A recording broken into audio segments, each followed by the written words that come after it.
Let's go. Hello friend, আসসালামু আলাইকুম। আজকে করব ধাবা স্টাইলের ভেন্ডি রান্না।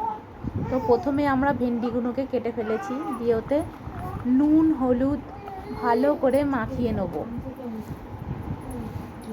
দিয়ে আমরা পেঁয়াজটাকে কেটে ফেলেছি, পেঁয়াজটাকে কেটে মিক্সিতে বেটে নিয়েছি। দিয়ে কড়াটাকে বসিয়ে ওতে কড়াটা গরম করে তেল দিয়ে দিয়েছি 50 গ্রাম মতো, দিয়ে ওটাকে ভেজে নেব। হলুদ নুন মাখিয়ে রাখা ঢ্যাঁড়সটাকে আমরা ভেজে নেব, হালকা হালকা করে নেড়ে নেড়ে নেড়ে নেড়ে 5 মিনিটের জন্য ওটাকে ভালো করে নেড়ে ভেজে নেব। ভালো করে নাড়তে হবে, নেড়ে নেড়ে ভাজা হয়ে গেছে। ওটাকে এবার আমরা নামিয়ে নেব।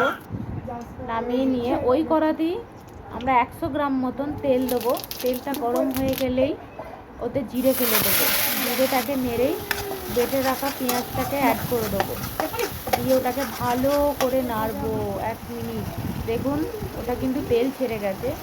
তেল ছাড়ার পর আদা রসুন বাটা 1 চামচ, হলুদ গুঁড়ো, লঙ্কা গুঁড়ো, জিরে গুঁড়ো, গোলমরিচ গুঁড়ো দিয়ে ওটাকে ভালো করে নেড়ে নেবো।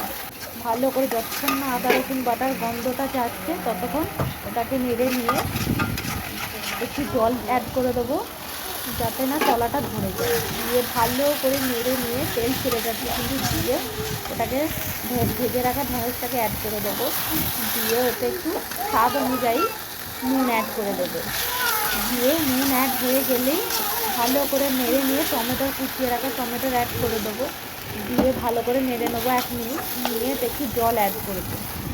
জল অ্যাড করে ওটাকে ঢাকনাটাকে চাপিয়ে দেবো 10 মিনিটের জন্য, ওটাকে রেখে দেবো। দিয়ে হয়েই যাবে আমাদের ধাবা স্টাইলের ভেন্ডি রান্না।